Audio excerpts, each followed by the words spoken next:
It's Sunday at 12:25 in the afternoon, prime time for any Texas barbecue place that's open. And I'm in Port Lavaca, Texas, at LaVaca BBQ, the #8 barbecue on Texas Monthly's Top 50 list. I just spent 2 days tasting some of the best food and meeting some of the coolest people, and I don't get it. Where is everybody?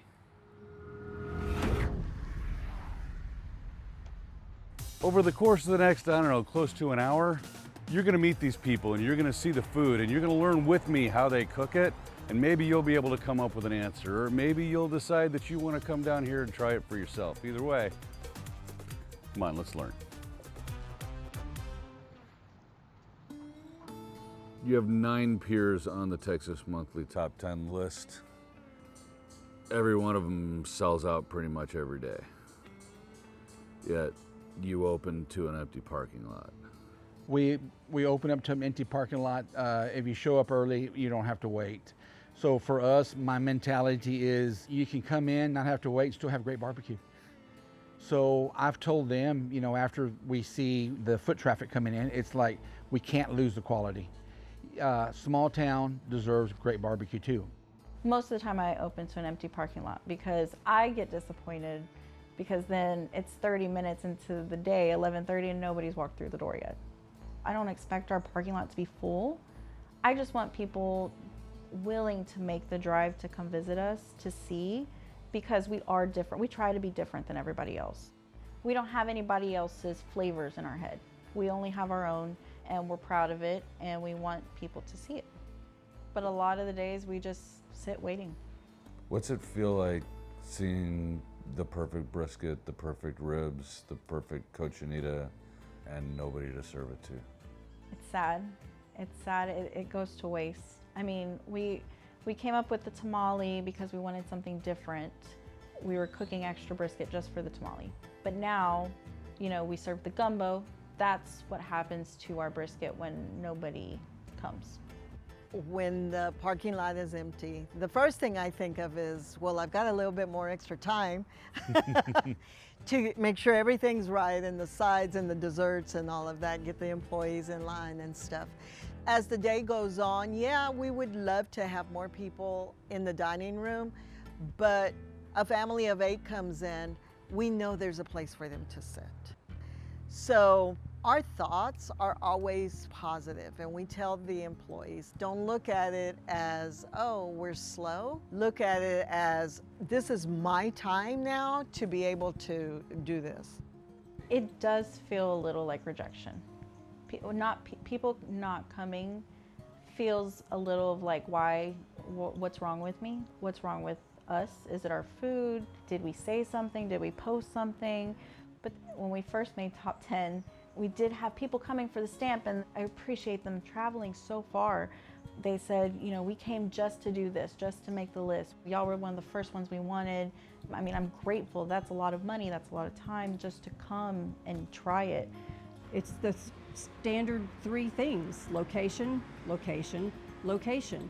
I know a lot of people come to Port Lavaca to do various things, but it's a small town. It's kind of out of the way.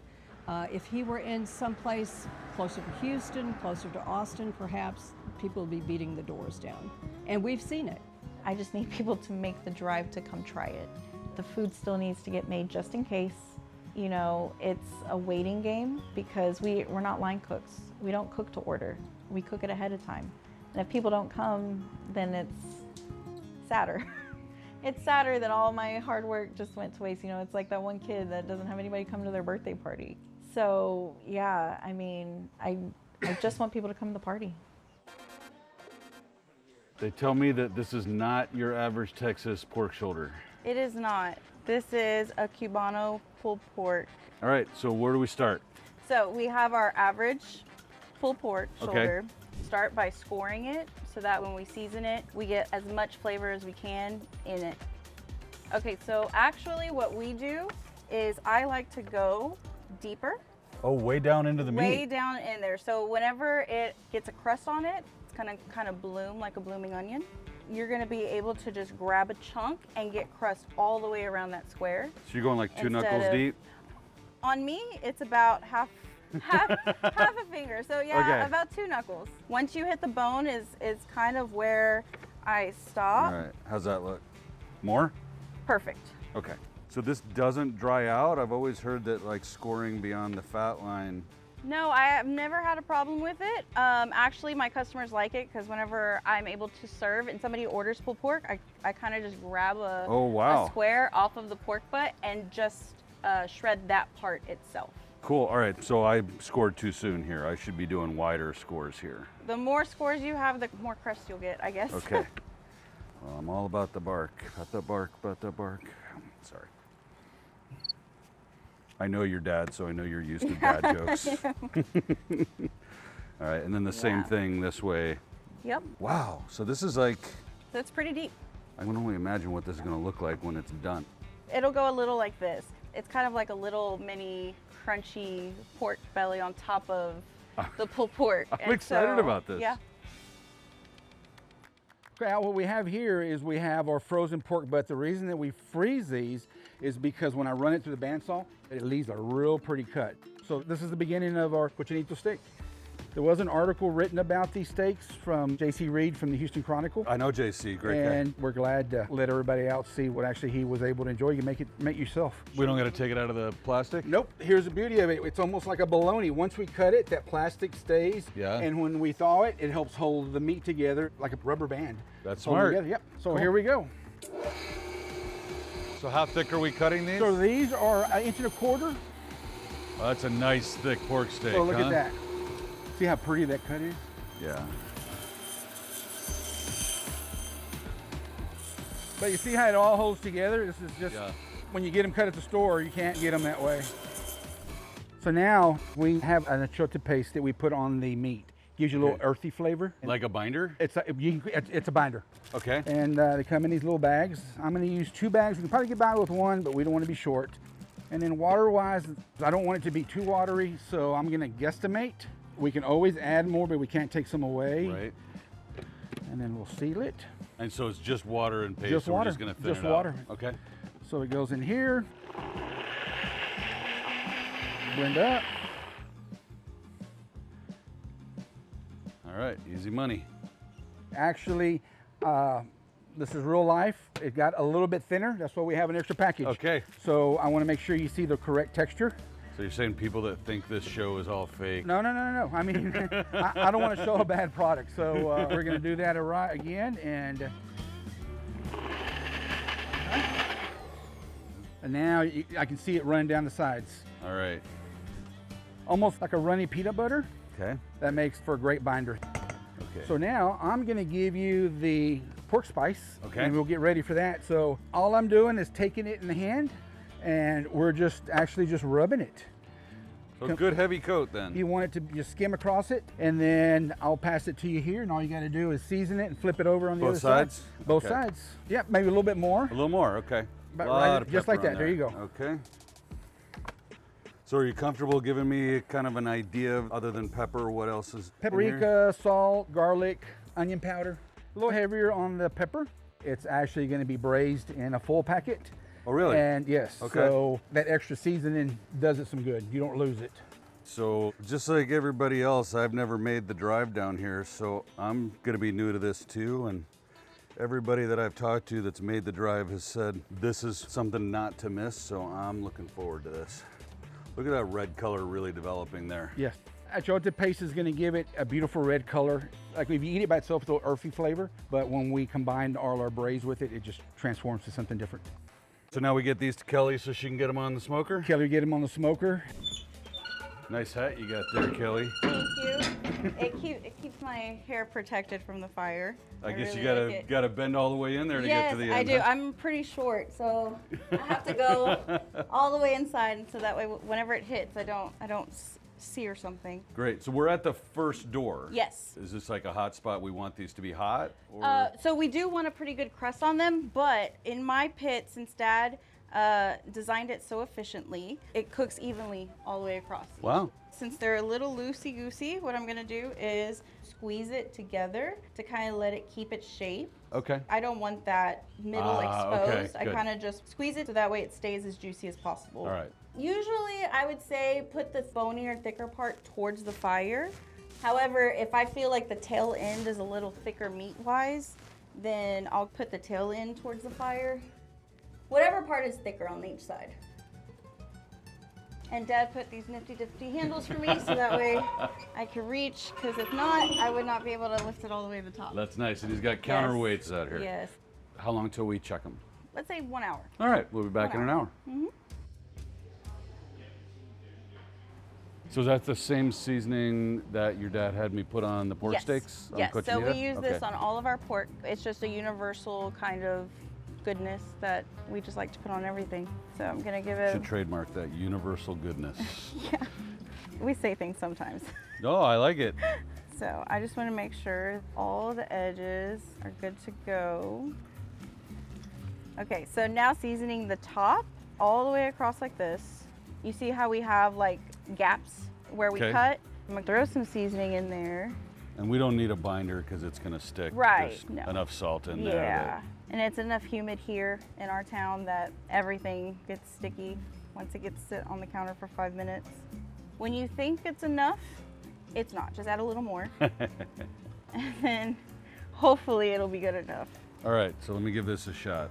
So we're going to do the bottom first. Yes. And honestly, the bottom doesn't need to be super thick only because it's going to be in the pan. Right. The top and the inside is more of what we're worried about. All right. And then once across. Mm-hmm.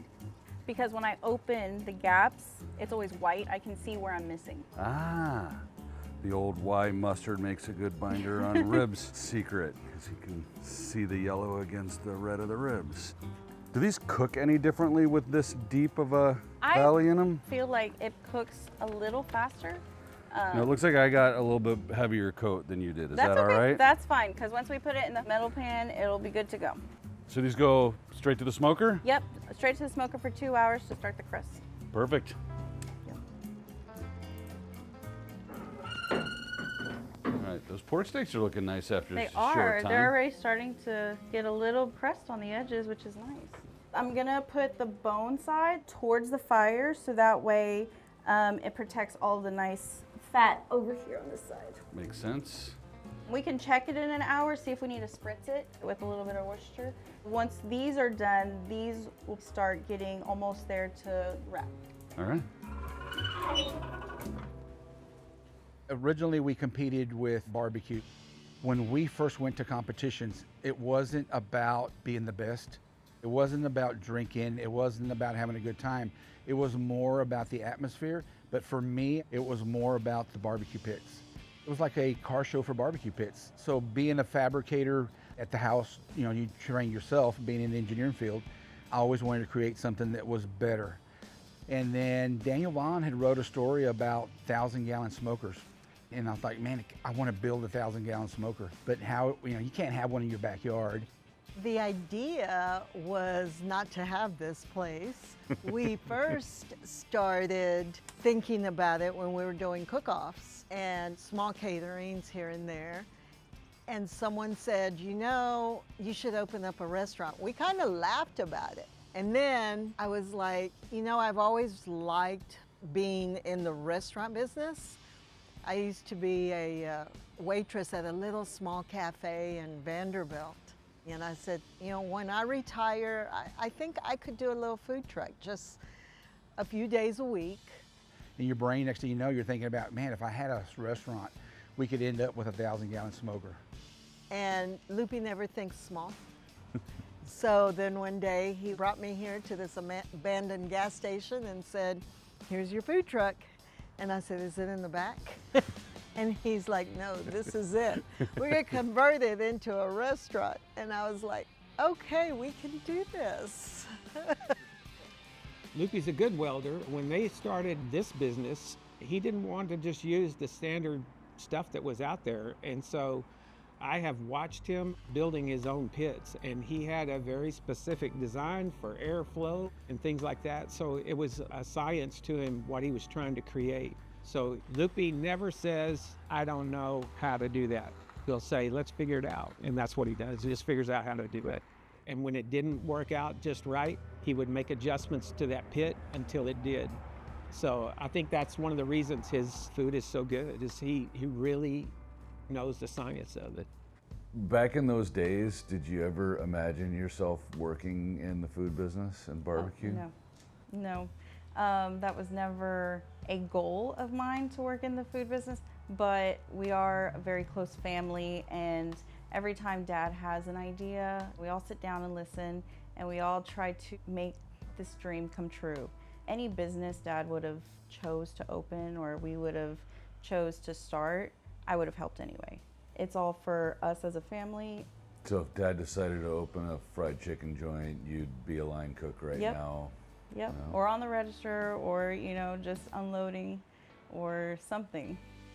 So there's a guy who's been on Texas Monthly Top 10 list lots of times who credits his pit building with his success. Know exactly who you're talking about. Great guy, great product.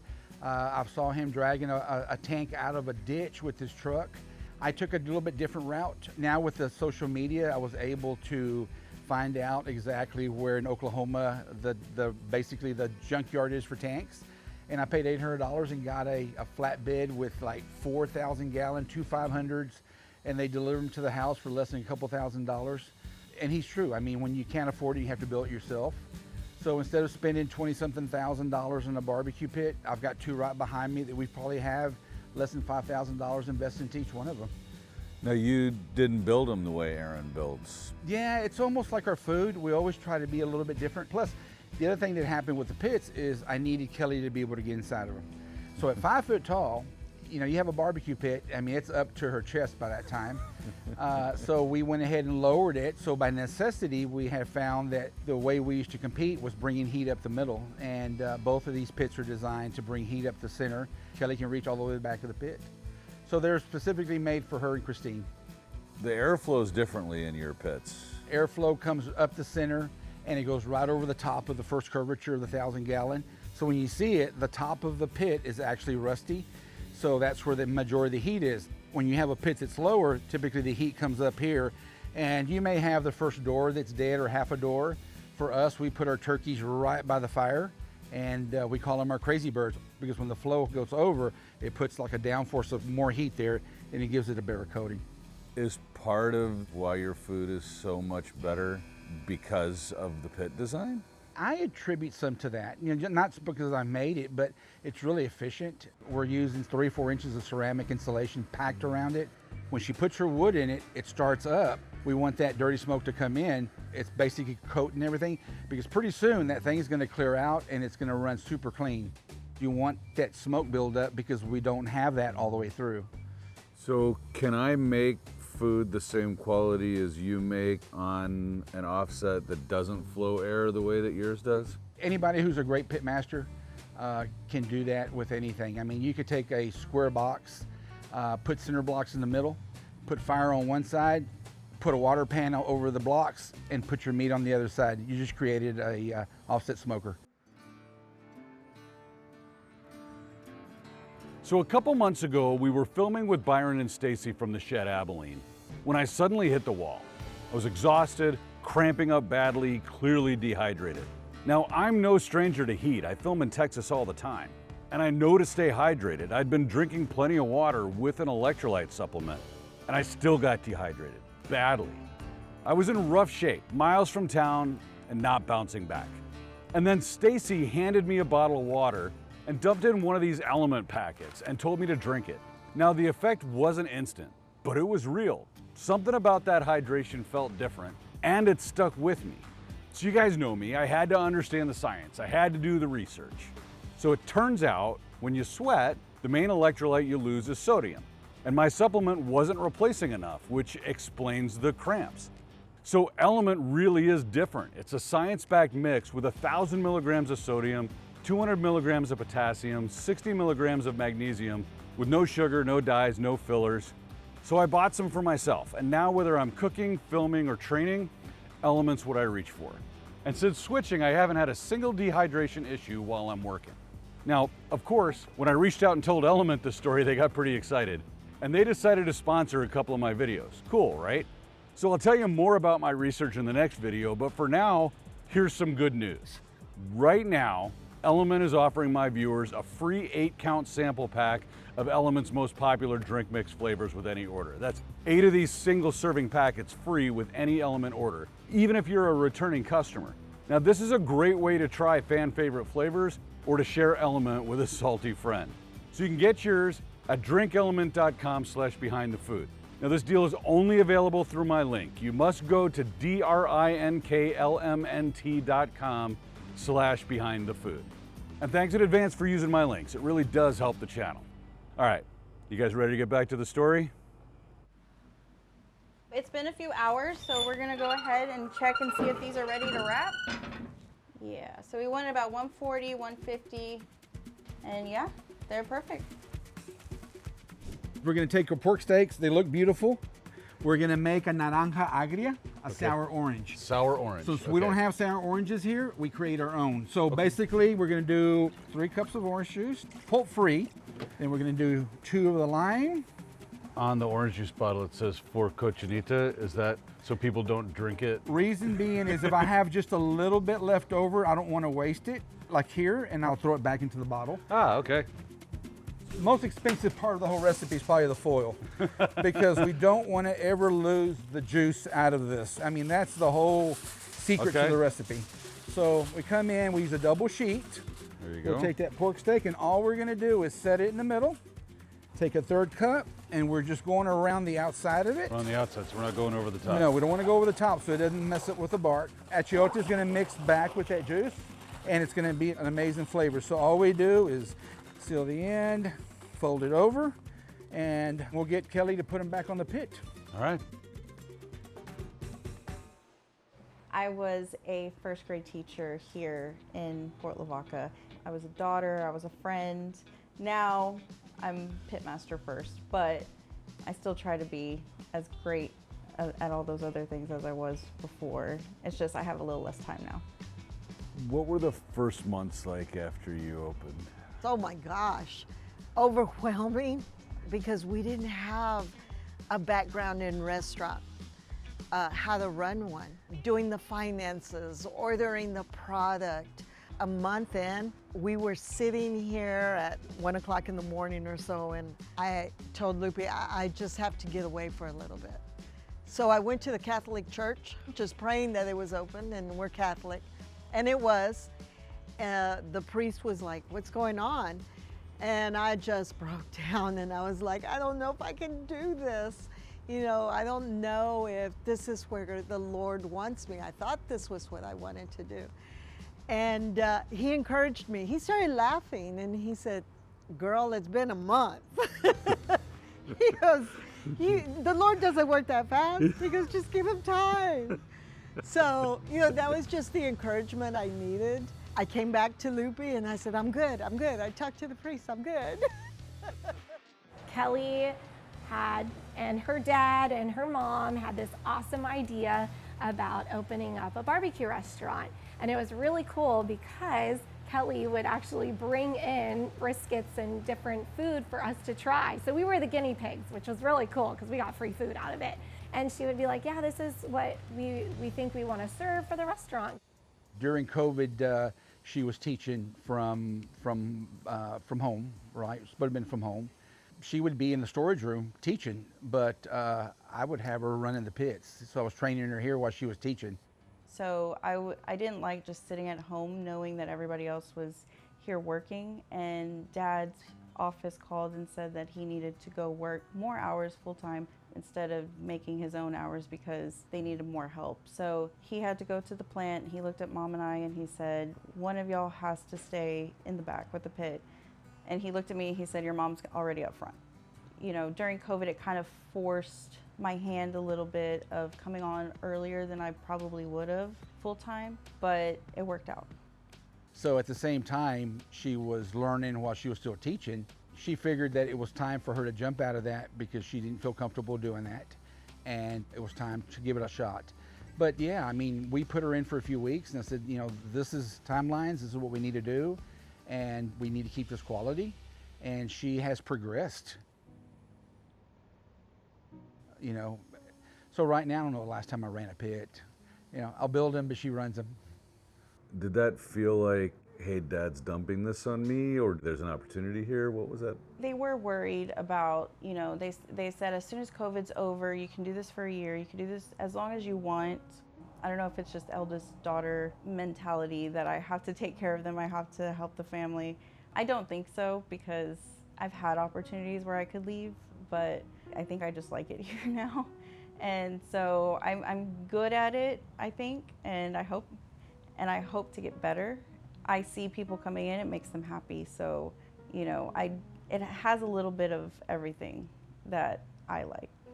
How hard was it for you to step back from the pits at your barbecue restaurant? It was sort of hard, but in reality, you know, I knew that she had the fire to do that, and I really needed to get back to work. How many more trips to the priest have there been since 2019? Oh, quite a few. But it's always really encouraging. Yeah. So, yeah. So what does the priest order when he comes here? Brisket, of course. Yes, they always order their brisket. So now we're going to be making the braise for the pulled pork. Once we wrap them, we'll put them in a hotel pan and then pour this on top. So that's not something we usually do with pulled pork, is No, braise. so this is the part that makes it the Cubano flavor. So we do an orange juice, just a defrosted concentrate. And then we're gonna get the lime juice, a third cup, and then 1 tablespoon of garlic. But since my pork butts are a little bigger, I do like to double my spices. Okay. Now the oregano is pretty strong, so we're not gonna double the oregano. Okay. And then the cumin, 2 tablespoons. All right, and same thing with pepper. Since we already have a lot of salt, it's gonna be 2 teaspoons. All right. Same thing with the pepper flakes. We have a lot of paprika, a lot of redness, so you don't want too much. The cilantro, I grabbed 4 stems just in case. Okay. If you don't like the cilantro, honestly, you don't have to put it in there.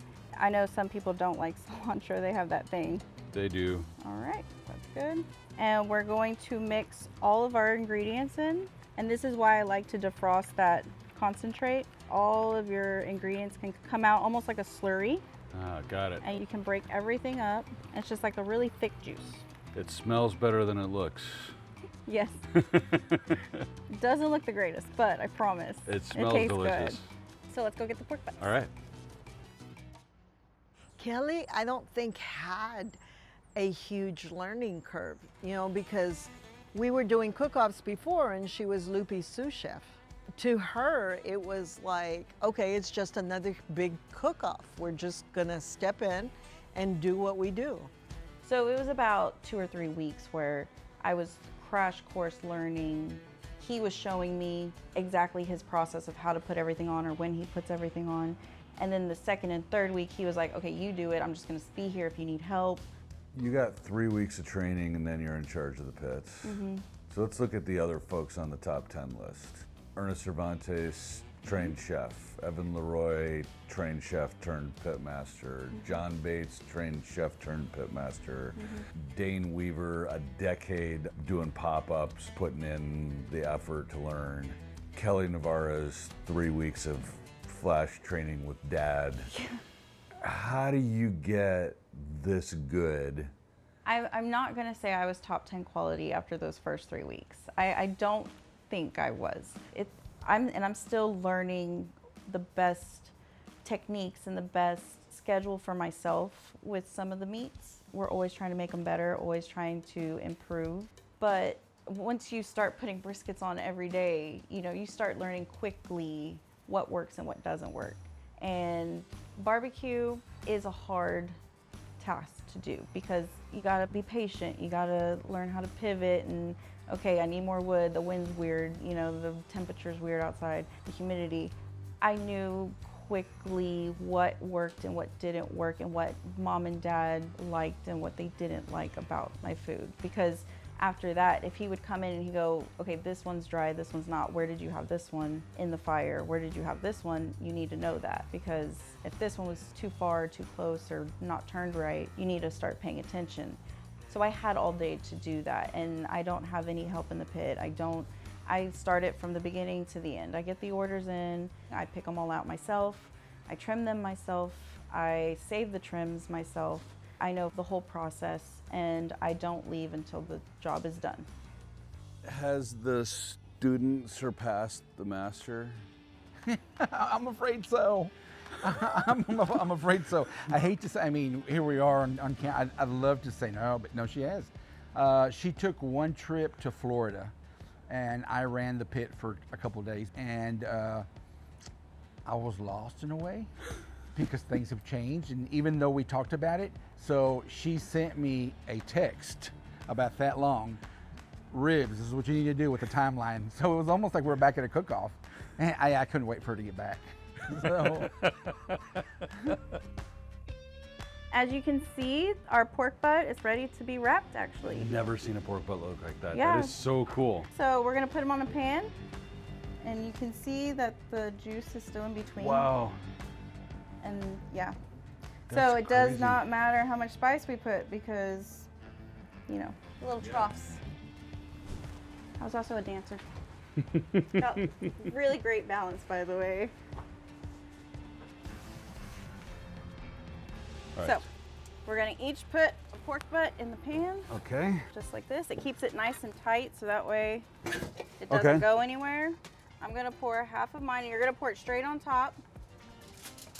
All right, so we're trying to get into the grooves then. Trying to get into grooves right on top. So now we're gonna cover it, Okay. and I'm gonna put them behind the pork steak so that way they don't block any heat from them. Nice and ready until they hit 200. All right. See them in a couple hours. Yep. Being recognized by Texas Monthly, it was always a desire for us for that to happen. And I wanted to find out who in the area had good cream corn, because that was one of my downfalls. And I had messaged Daniel, I said, can you give me some advice on where I can get some cream corn? That caught his attention because we had no followers, we just had a name. And then a little bit later, we knew we were on his radar because he's asking, well, when are you gonna open? So he was wanting to check us out. Dad wanted to be on top 50, and he always mentioned it. But you know, there's so many barbecue restaurants out there, and we're so far away from everybody that Dad was like, who knows if he'll ever walk through that door. So when Daniel came, he tried our food. I guess he liked it. He wrote an article. So why do you think your dad wanted to be on the list? I think he wanted to show people how proud we are of what we do. That's like the ultimate make people happy moment, is to be on the list. You know, they liked your food so much, they wanted to put you on this list. I get obsessed with things. So whether it's building our house or whatever it is, you get obsessed with it. And Texas Monthly is obsession. I took it on at that time saying, we've got to make top 50. Why? Was it about making the business successful? Making it successful, but it's getting validation. It's almost being like on honor roll. And we wanted to be on a barbecue honor roll. The next year, I guess, after I had been cooking, he came back again for the top 50 list. I didn't personally know the criteria for the top 50. I just knew this is what we wanted for our menu. And so after learning that we did make it, I kind of asked myself what makes us different and special. So it was kind of like, okay, let's learn how to get better and how to stay on the list, because we don't want to fall off now. Making top 50 the first time, it was so nice to see people come in, and they were from all over the world. Having a full restaurant, that was nice. We just wanted something strong that we built to be proud of. So it was basically. about validation. It was about the world believing in you. Yes. Wasn't about a struggling restaurant and a top 50 list might save us. No. So even to this day, the last year and a half, 2 years, I've sent messages to the workers, to the managers, and to Christine and Kelly. It's like, shoot for 5, settle for 10. You want to be realistic. We want to do the best we can, but we can settle for a little bit less, and things worked out. He was just so excited to be number 8. He was just thrilled because to break into the top 10, you've got to take a deeper journey and you've got to be more committed along the way. That was the stamp that said, hey guy, it was worth it. But I think he'll go higher than 8. Think he's got number 1 in him? I think he does. I think Lippy's got number 1 in him. I really do. I think it's that good. And he's had staying power here in Port Lavaca. There is a loyal bunch of people here. She actually called me and she told me we got number 8.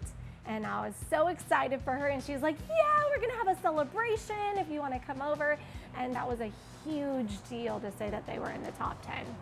So what did you think was going to happen for the business then? Was that a ticket to success? So I thought with the list coming out and them being at number 8, I definitely thought they would have a boost in sales.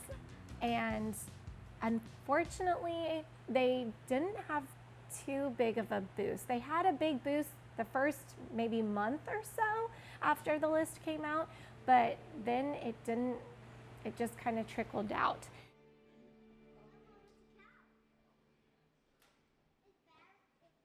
All right, what are we making? Today we're making the pico de gallo that we're gonna put on top of our cochinitos. Okay. So I've never made pico de gallo before. we have some beefsteak tomatoes. Okay. So we need to make sure that they're even and then make just little squares so that they're all uniform. Okay. If we see some that are bigger, we just individually chop them a little bit. We're just going right in here. You're going right in there. Okay. Now the onion, it doesn't really matter as long as it's a fine chop. So I chop a few of these that have stayed a little bigger. The ones I didn't chop properly? It might You be can me say it, that's or all right. you or What do you think? Those fine enough? actually You they want them a have little to tighter? be yes. A little tighter? Yep. Okay, we can do that.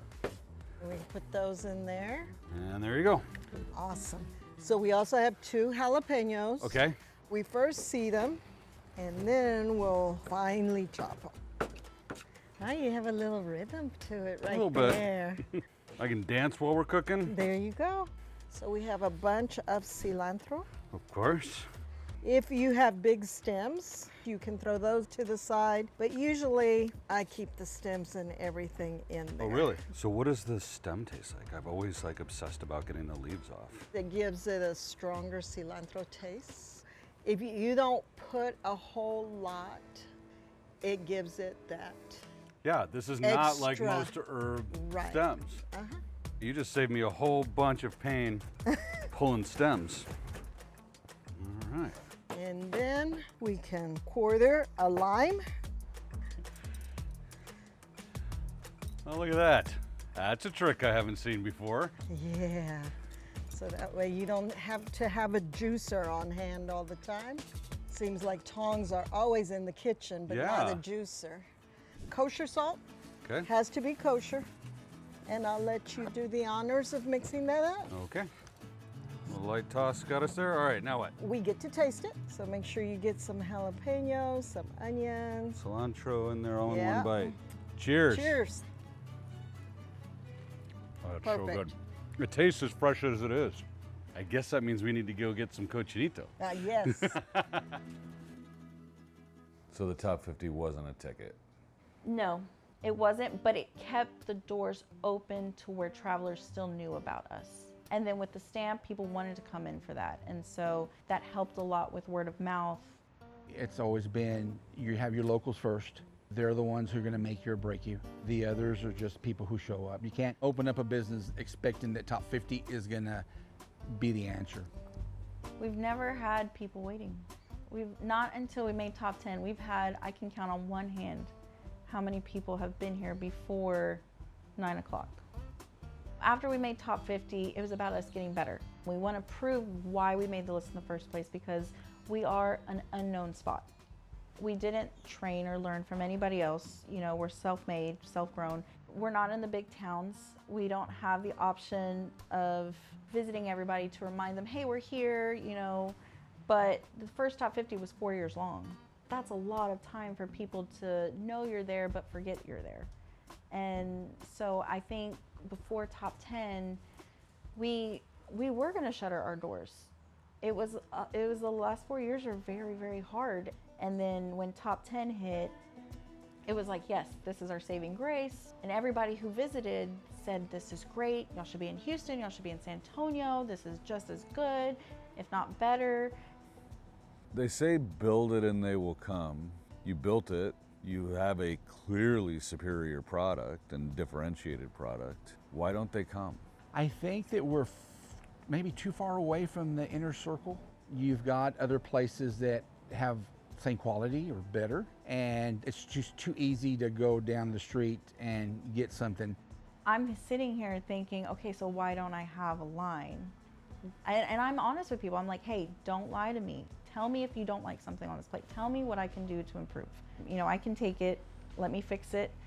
And people are like, no, we don't know why, and I'm like, it must be the travel. It must be people forgetting about us because we're not connected in a way training with anybody else. We don't want people to forget we're here because we think our food is still good. We still work hard every day to put out the best product we can, and we just want people to come enjoy it. All right, what are we making now? We're making blue corn tortillas. You've tried Miguel's flour tortillas, and they're the best. Absolutely. And we're fixing to give you the best blue corn tortilla in the area. Cool. I've never made a blue corn tortilla. In particular, this is the brand we use, the Masa Brazo. 3 cups. We're just gonna do this real quick. So why blue corn? We love the texture and the color. Does it taste the same as a yellow corn tortilla? It's got a different texture and a different flavor. Okay. We're gonna drop the salt, 1 teaspoon of 4 cups of water. Okay. And then 1/8 teaspoon of cal, which cal is the lime powder. Lime powder. So lime powder is actually used when they make masa. They'll soak the corn in lime powder.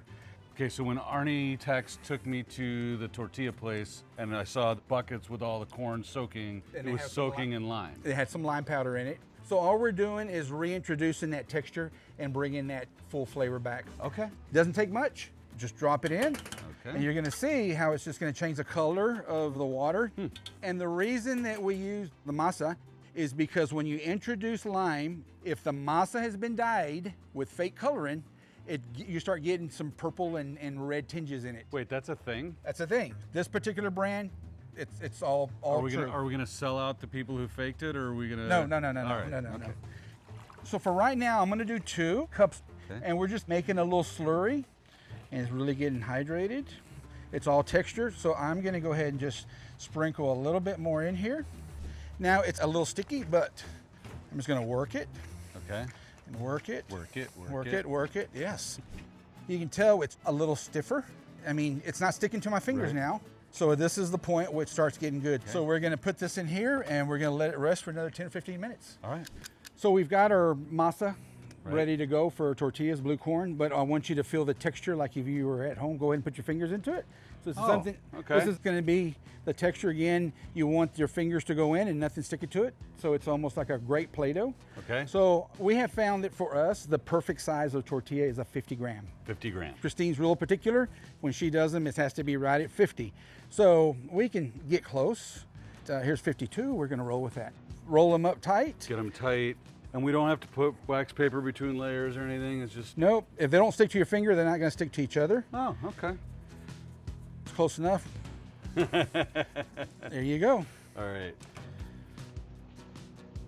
So we got a tortilla press. We have a tortilla press, 50 gram in the ball, middle. Right in the middle. Take the other piece of food grade plastic and then you lay that over. And then you're gonna press down, about right there. Okay. And there you go. Pull the top cover off. All right. And I usually grab that front corner with my thumb like that. Okay. And roll it over. So you're gonna pick the plastic up with your left. There you go, just like that. Look at that. Oh, okay. Man, expert. Look at that. Yes. Now we're gonna go over the command and you're gonna put it in the back. We do have 200 degrees difference, so that the back command is at about 4.5, 450. The top is about 650. So the process is gonna be it seals and then we're gonna flip it. All right, so just straight down. Yeah, just lay it down. Uh-oh. All right, we're gonna have to do that again. Lay the bottom and then lay the top real slow. There you go, just like that. All right, a little better. Yeah, you can actually tap it gonna that be down. okay? It's legal to tap that down. It is, It's okay. not against, there we go. We're gonna keep it there for 20 seconds, which is about ready right now. Okay, using my fingers. Yep, use your fingers and pull it towards you and then lay it over. There you go. All right. Just like that. Okay. We're gonna let it sit here for about a minute and a half, and Right. we're gonna let it just lighten up. Okay. Hopefully when it comes over, we get a surprise. So grab it on the back side and we'll put it right here on that hotter side. And Boom! boom, there it is. Look at that. Yes. So that sits about 10 seconds. We're trying to build a little bark on the backside, almost like a brisket. Go ahead and pick it up, flip it over. There it is. Oh, look at that. Okay. So if you hold that right there, I'm gonna let you see what we've got here. So We what get we're to eat doing- it? Oh yeah, this is a little treat that we do for ourselves. I'm just gonna drop a little bit of salt there to give it a little bit of different flavor. All right, roll that guy up, All right. and It's hot. you've got your own tortilla now. Dude, that's so good. This is not like any tortilla I've had before. We're about 12 hours in, so we're gonna temp them, 200, maybe a little over. Okay. So these are ready to go already. We're gonna put it in the warmer, just so that way it can rest for a few hours.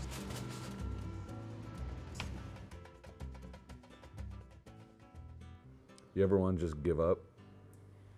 I think sometimes it's one of those days where it's like, why am I doing this? Is this dad's dream? Like, I kind of question it, and I'm like, well, this is dad's and mom's thing. This isn't really my thing. I can walk away if I want to. But at the end of the day, now it's mine. I've taken more ownership of the Pitmaster part, and it is mine. We're defining success differently here, right? Something I'm figuring out over these last couple of days. Most people dream of the dollar signs of being able to provide well for their family. That doesn't seem to be what's driving this family. No. What does success look like for you? Success for me is to have people come in and be happy that they're here. The money comes with the people lining up, of course. But what hurts us the most is when people go, no, I didn't really enjoy that. Or I'm not gonna go there because it's too expensive. And we know it's good. Those kinds of things. Having the people come in, like today, I had the gentleman stop me and I found out that he owns a little food truck that I frequent. Didn't know, but that made me happy. That made my day today, you know, that he took 15 minutes to show me his life. That's our success.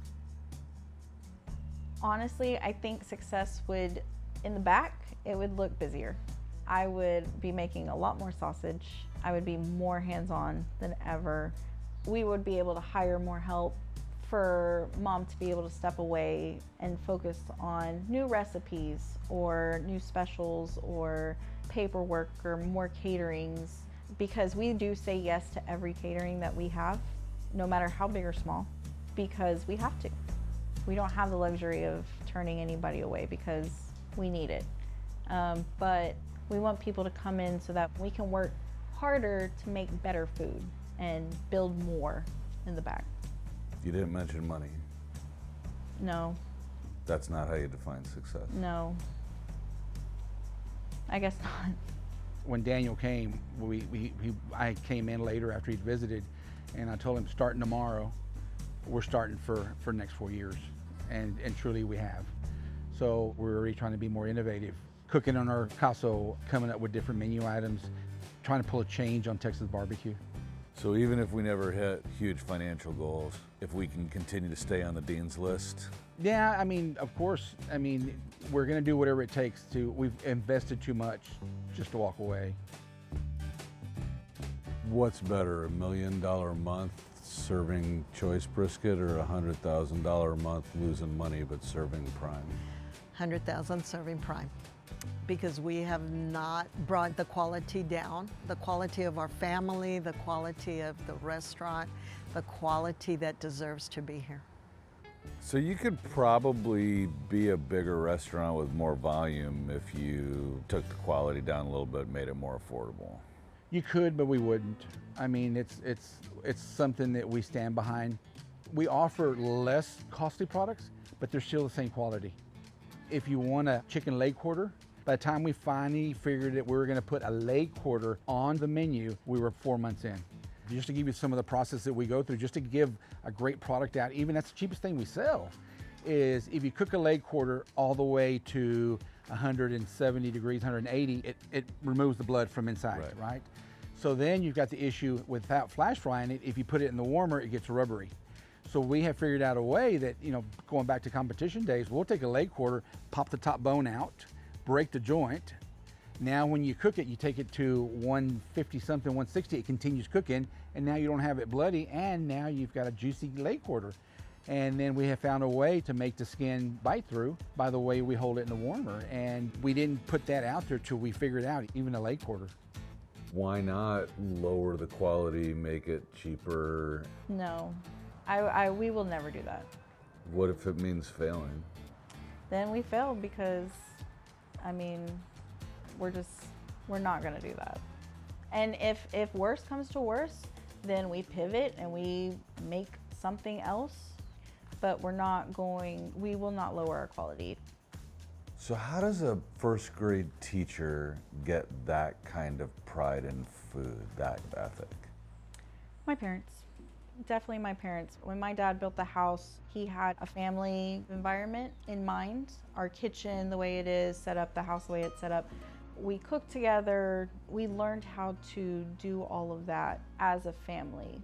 But money, that's not the stress I want at the end of the day. At the end of the day, I want the stress of, okay, I got more people coming to the door. How am I gonna cook more? How am I gonna stay awake longer? I make the spices, I make the sausage, I make the meats, I trim everything, I prep everything, I grind everything. So success would mean maybe getting more help to work more, so getting less sleep, but it would make me happy because that means people are coming in and liking my food that I have to make more, you know, so. So we just pulled this out of the warmer. Oh, so look at that. So we can see all the goodness. Oh, and look at all the juices have run down. Yep. Wow. So it's braised in that, but then we didn't hurt the bark because it all ran down. Ooh, this is exciting. Yes, and you have plenty of spice and crust in between each cut. So if you want to grab a square and pull the whole thing up pull all the way down to the bottom? Yeah. Okay. And so that's how I serve it. Oh, look at that. And kind of just. And the bark did stay together. Look at that. So the opposite side of the pork butt is usually my favorite just because it has more of that fatty side. There you go. Every piece you grab, you have plenty of bark. You ready? Yes, sir. Cheers. Cheers. Oh, wow. I've never tasted pork like that. So it's a little spicy, has a little kick.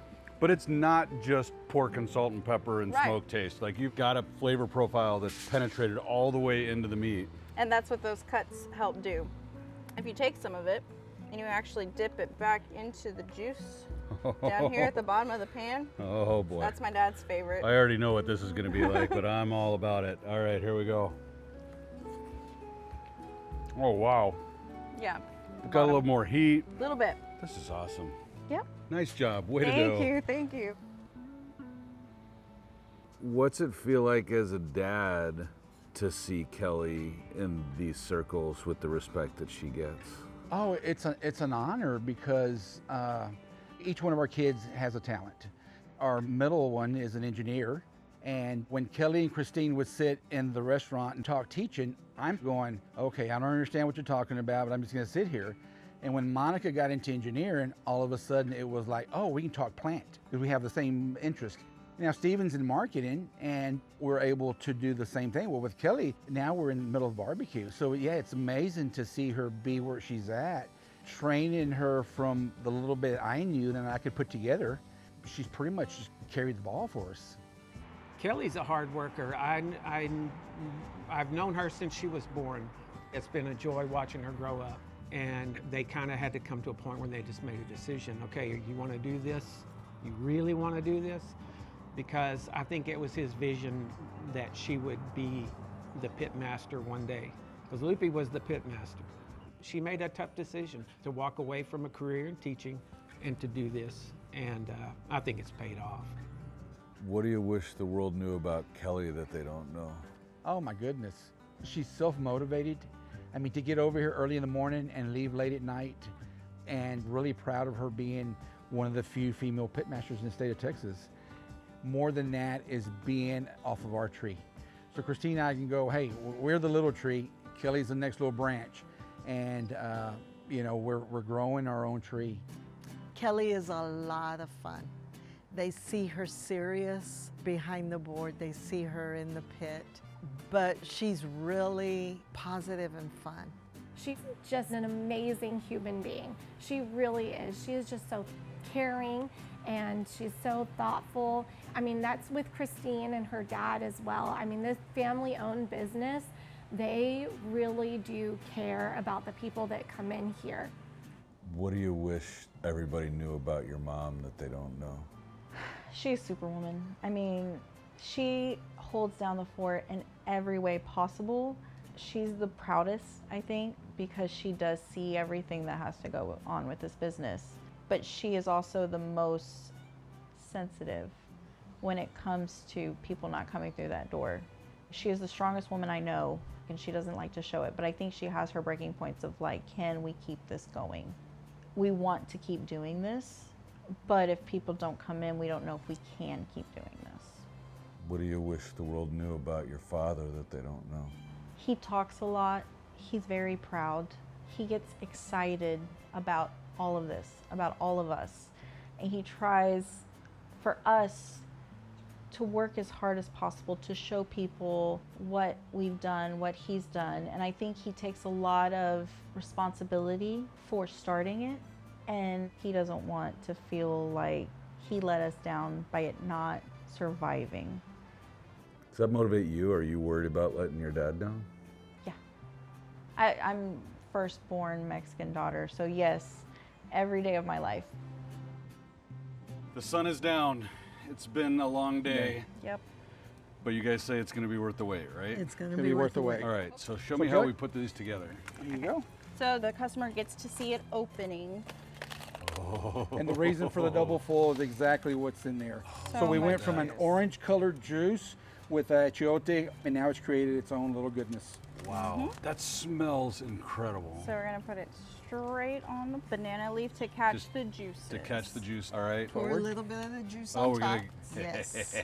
So exactly what the We customer missed a sees. spot. We missed a spot, yeah. We then dress it with pico de gallo. Nice healthy portion right on top. Okay. And then we add some of our pickled red onions that You we guys have. didn't teach me how to pickle onions. I guess I gotta come back, huh? Come back. And there it is. All right, thank you. Not that you'll need a knife probably, but Oh yeah, that's like coming apart. Catch you some from the other end, and There you go. Like I can't slice it because it's just shredding. This is gonna be so good. I'm just gonna tell you guys this is a little tough. I think the knife is upside down now. You think that could be it? Yep. Fucking idiot. I'm sorry, I didn't want you to struggle anymore. Do not be sorry. man, how tender it was. He didn't even cut it on the dull side. I'm like, it's I a little did cut dull. on the dull side, that's true. Okay, so we're gonna start with just a taste. Yep, and I'm gonna go ahead and grab an onion right here. Onion here. All right, ready? Cheers, Cheers. and cheers to you guys. Oh wow. I hadn't had cochinito in a while. That's good. That's really tasty. So taco time? Your tortillas. time.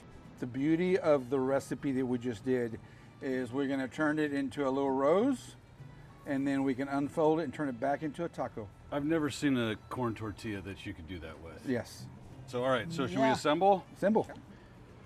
There we go. All right, I'm taking one more piece because, you know. All right, here we go. You guys make yours. All right. Cheers. Cheers. Soft. It belongs on a tortilla. Sure does. Wow.